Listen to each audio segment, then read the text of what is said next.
Medical విషయంలో చాలా దారుణం చేసింది. పులివెందుల కాలేజీ మెడికల్ సీట్లు వెనక్కి తిప్పి పంపించారు.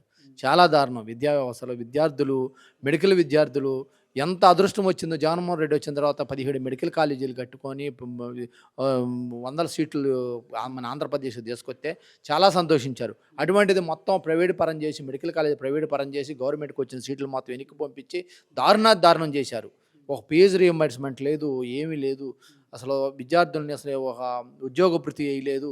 అన్ని విధాలా రాష్ట్రాన్ని సర్వనాశనం చేసి వదిలిపెట్టారు కూటమి ప్రభుత్వం.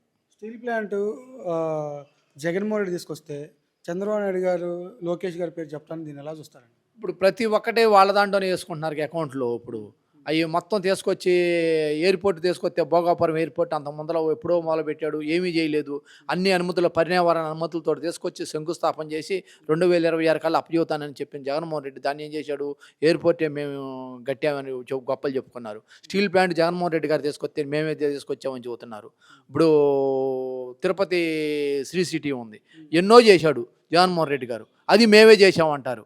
ఆల్రెడీ అయన్నీ ఇంత గొప్ప గొప్ప విషయాలు చేసిన పోర్టులుండయి. పోర్టులు అమ్మతనే పడేసేశారు. 7 పోర్టులు కట్టాడు. 10 ఫిషింగ్ హార్బర్‌లు కట్టాడు. ఇయన్నీ జగన్మోహన్ రెడ్డి గారు చెప్పలేదు. ఈళ్ళందరూ ఇప్పుడు ఏది చేసినా కూడా మేమే తీసుకొచ్చామని గొప్పలు చెప్పుకుంటున్నారు తప్పితే